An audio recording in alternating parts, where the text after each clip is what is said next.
Hey, I'm Decathlon Gamer. Welcome back to PCM21 Career Mode. We're on episode number 80, following the entire episode being about the signing period. I'm not going to go very far into it here. We're going to get right to racing here in just a moment, but a couple quick updates. So first off, this is who's left. This is who has not been signed yet. You have 4 guys at a 76, lots of riders at a 75. That's still talent. There's still talent out there. Good riders. You'd want any number of these riders. However, for an index and as high as we are, it's unlikely to boost any top teams. It is going to be well below your top 3 riders. If you are on the verge of World Tour, a 76 is probably only going to be good enough for your 3rd best guy, and only a slight upgrade on what you have if you're already in the mix somehow. Therefore, I doubt we're going to see too many waves here on the final day of August. So as of August, I think where we're at in the index is where we're going to be. It's only 25th. So making waves into the World Tour, and we're looking at almost 5 stars. I mean, we're looking at 4.5 stars to be in World Tour. We're looking at Alpes and Phoenix. We're looking at Apple making it up into World Tour. Otherwise, you have 17 of the current 19. Outside looking in, surprisingly, Del Hayes missing by like millimeters.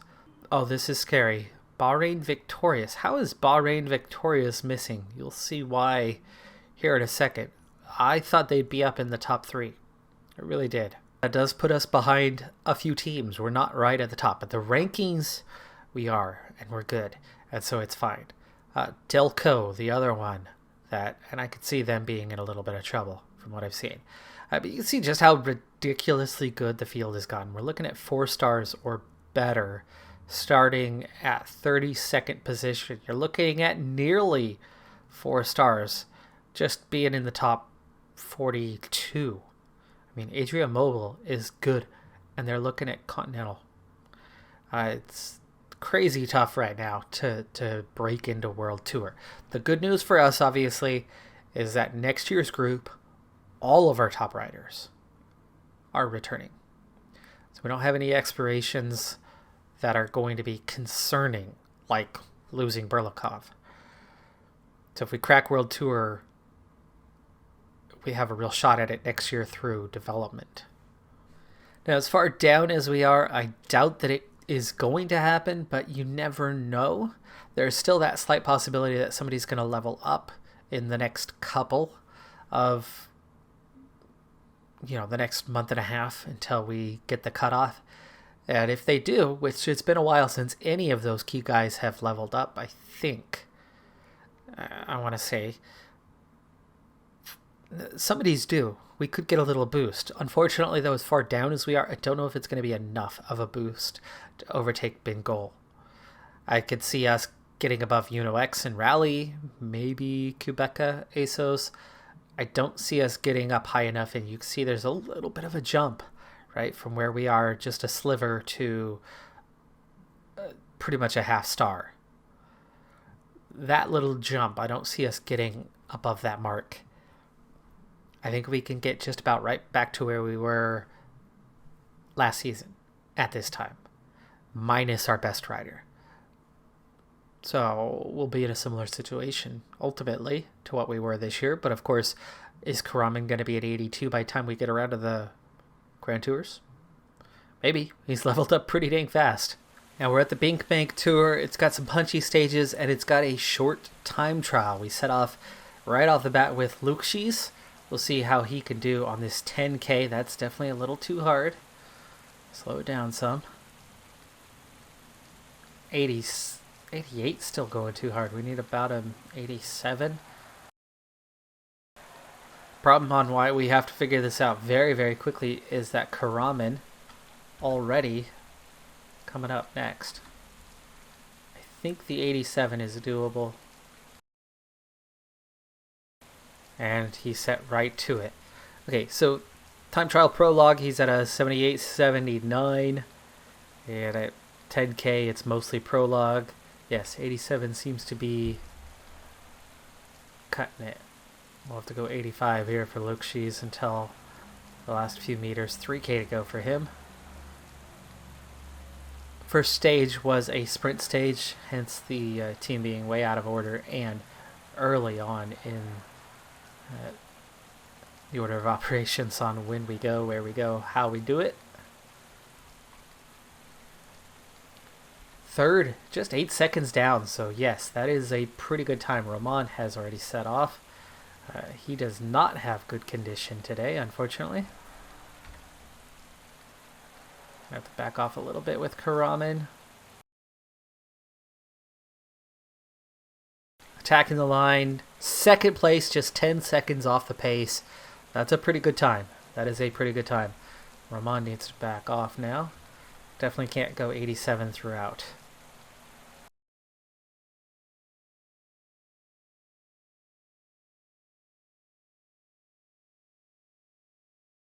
Well, 45 seconds down. First one to land outside of the top 10. And based on his race day condition, that doesn't surprise me at all.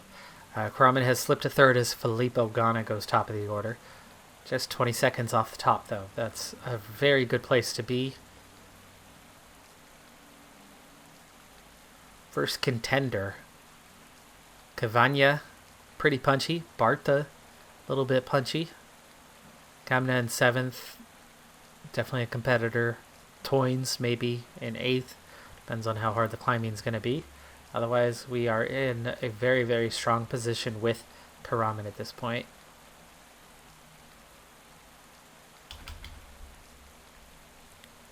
And don't worry about Galvez, don't worry about Pluto.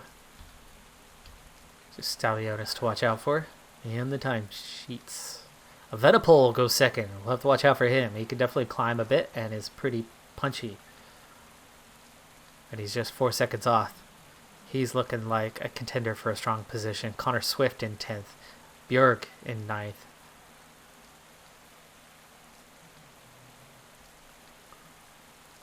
Karaman outside of the top 10, but still just 11th place. And very, very high compared to your contenders.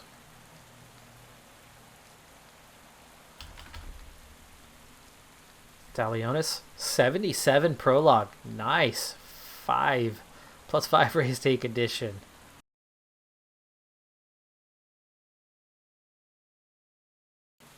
$26 seconds down, first time check. The 62 time trial not helping him. 77 prologue helping him a lot, and it is the majority of the rating, but it's not all of it. 50 seconds down for him. Karaman still at 21 seconds down, but also down to 14th. Pollitt moving up the order a bit. Soren Krag Andersen's fairly punchy. A bit, anyway.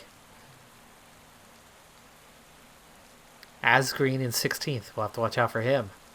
Matthews in 15th. A sprinter who is punchy. Laporte. Definitely some names around, but I like the position we find ourselves in. Let's just hope it doesn't drop suddenly. We've hung on to the 14th for a long time there. Now 15th. David A. Ballerini coming in, I believe. Wow, Van Aert! That one you got to watch out for. Van Aert and Evenepoel. Yeah, we're going to be in trouble with those two. And it's the final 10K of stage number 3. It's supposed to be punchy. I look at the profile and go, this is a sprinter stage. And then all of a sudden, the last tiny little hill just split the field. I wasn't going to show this stage because there was nothing to it and I only have a very minor sprint team here. But it is coming back together. There's still 20 riders ahead that have not been caught, and we still need to make our way through this group with just 6.5K to go. Now, my chasers didn't make it. Pluto, my second best sprinter, is still back there. That yo-yo is still not a thing. And here we are about to get split again. Whew, excuse me. And Luke Shees, even with a 70 flat rating and going almost flat out, has not made any progress And we are going to see a split. We are going to see a split at the finish line. This is ridiculous, but it's happening. It is absolutely happening. 1.7K. It's too technical. Luke Shees just needs to sprint already. Coming up on 1K to go. Gosh, I didn't like my chances of winning or anything today, but I really did not see us getting time losses. Oh, and the gate. And we're getting that little rubber band that costs you more time. So we went from a 20-second deficit to over a minute right on the finish line. Thanks, Gabe. Karaman, Galvez, both losing time. Okay, I think we're going to be stage hunting now. Time gaps were not given, therefore we are still in contact. We still have a GC Hope in Karaman. We still have Galvez necessary to have a really good race collectively, and you'll see why in the stages to come. By the way, I mentioned that I was surprised that Bahrain Victorious was not World Tour because I was looking at the last transfers, seeing their name pop up, and oh, now I see why. Tim Valens, the only big name there. Ivan Sosa, by the way. Roman, going to Rally. Berlikov, going to Movie Star. Yeah, Movie Star. And there are some big names on the move. Stage 5 of 7. I had in mind 2 different strategies. I was going to let it play out and see how we do. One strategy was ride for Galvez and the stage. One strategy was ride for Karaman in the overall. I figured the more likely strategy to succeed would be Galvez going for the stage. He's got a 77 cobble rating. But race day condition draw has made my decision easy. There's another punchy cobbled stage beyond this one. Therefore, circumstances today can make it real easy. But this stage we go for, as my guys are struggling already.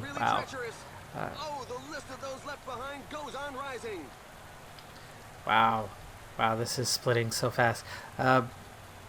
Anyway, look how hard it was for Maida to go up that climb. With a 62 cobble rating, he has blown up already. We have huge splits already. Pluto is still here. Pluto, go protect Galvez. Okay, Galvez is here. Roman, Stalionis, they're going to regain contact in just a moment for the next climb.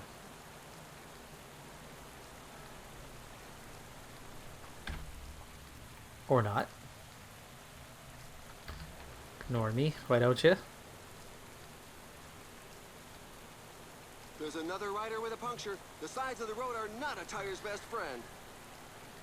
Today, race day condition, they have a spread of 5 between them. Karaman with a +2, Galvez with a -3.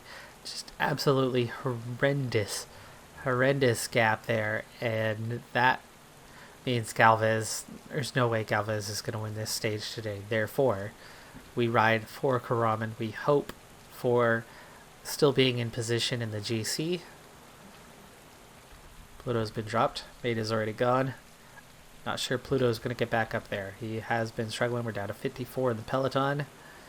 4 riders, 6.5 minutes ahead. Oh, Maida crashes. At least he was the one off the back. Alright, let's get ourselves sorted here. We have Pluto back in contact, back up to 77. So we have Stalionis or Roman. Easy choice on that one. There you go. A rider is down. And unlike some races, track position really matters on a day like this. You do not want to drift too far back when it's a difficult climb. Skinny road and cobbled, and we only have one rider who can handle the cobbles, so we got to make sure we're keeping up the effort, which means they're going to get dropped sooner rather than later, and with this many goes, that's definitely not a good thing.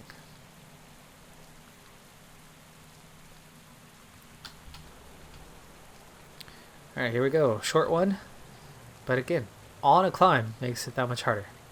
Get through that 4.5 stars for the next. Alright, here we go. Over the cobbles, up the hill. This one took Maida forever to get over the top. Yet another flat tire. Much better this time. Ramon's starting to go backwards. Pluto definitely going backwards. Look how fast he blew up. Okay, we already have him set to auto. And Ramon is dropped as well. And Stellionis in a small chase group. Karaman was dropped. He's in the Peloton though, that might regain contact still. We've got quite a while between now and our next cobbled section as Karaman slipping backwards. Luke Shees out of red bar, so he's slipping backwards. Stellionis, that's it for him. I don't think he's going to make it back. Luke Shees very much on his edge, and we're down to 2 riders. And just 4 riders left off the front. So the breakaway group has split in half. That means their chances getting weaker by the minute. Luke Shees is here. Let's go ahead and get protection on Karaman. Galvez, I want him to hold the wheel. Once Luke Shees is done and gone, then we will replace him with Galvez. Still 60 kilometers to go. It's part of what makes this thing crazy hard.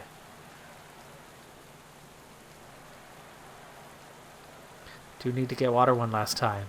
Do not want to do it right now. Not interested at the moment. Okay, this is probably going to be it for Luke Shees. There's another rider with a puncture. The sides of the road are not a tire's best friend. Small group, 41 riders.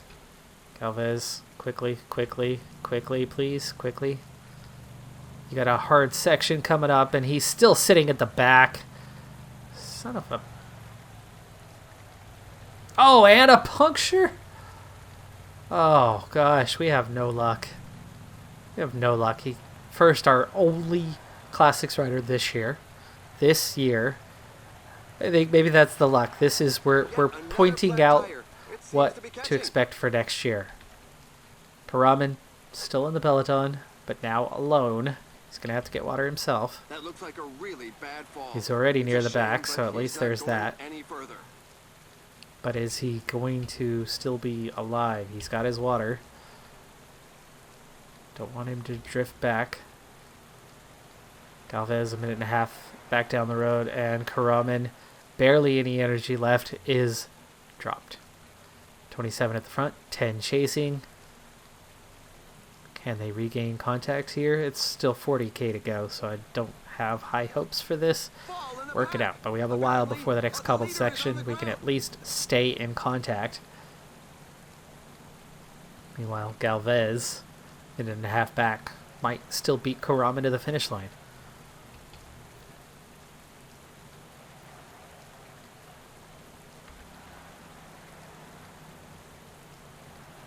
Two-and-a-half minute gap now, though. Not looking too likely for Galvez, but Karaman in struggle mode. I think we're going to have to... This is a 2-star one. We want to hang on through this one. But our little 5-star section coming up after this. Last 2 riders from the break, by the way, and they are down to 2 minutes. They had 6.5 not too long ago. Okay, this is where we're in trouble, though. We are going to get dropped on this next climb. Try to ease off, trying to just get through this thing in one piece.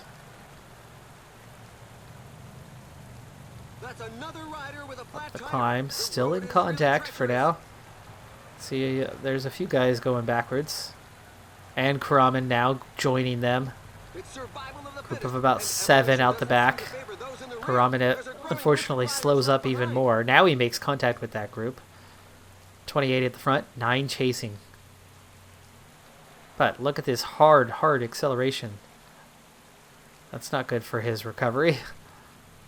Only one more cobbled sector after this, but it's a little late. We're 2 minutes in front of Galvez, but now riding solo. Meaning he is going to struggle to keep up near the There are front. just 15 kilometers left. The main It's group, been not announced far that in a front of him, rider though. is withdrawing. The pace was certainly too high for him. But he's got a minute gap to Galvez's group behind. And is stuck in no man's land where he's actually gaining ground on those guys right now. Is he going to regain contact? It's not going to be good at the end, but he is regaining contact potentially. No. They sat up a bit, Apparently, but there's they another attacked on that puncture. hill. The riders really should pay more attention to their choice of tires. Mulberger. We are joined by one rider. One rider going clear. And we're only 20 seconds ahead of Galvez now. And now we're back with Galvez. Galvez, protect. Do I want to protect? Well, we're not winning the stage. Karaman's the best placed, so. Galvez gel. Galvez lead this thing out. 15 chasing 36. 440 behind. How did that happen? That happened so fast. We don't want to blow up Karaman. And we don't. But now, over the top, we gotta push. 5k to go. Gel for Karaman. Falling behind. A team And we've leader is left the falling group behind. behind. Now it's A just the leader two is of us. down. The team Ooh, plans what? could well be turned What do you mean? upside down. What do you mean? Oh, crap. We still have to go through this one more time? Really? They're back in contact just like that? Right on the line. A Well, real Van Aert show of power. takes We're stage. waiting for the back markers Told you who he appear was to going to be a real fairly threat in numerous this in thing. difficult race. Alright, here we go. 1k to go. Final kilometer. Final climb. 300 meters.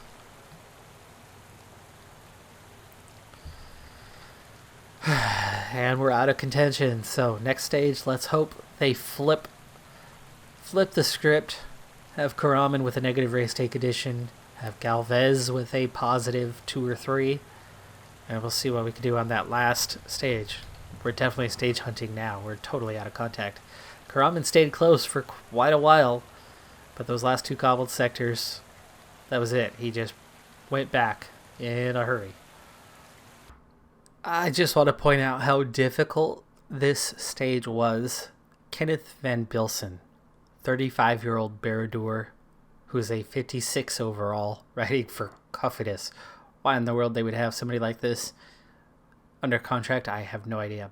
But anyway, he and his 50 mountain, he and his 53 cobble rating, he and his 51 stamina and resistance, and a 60 flat rating. He was dropped very early.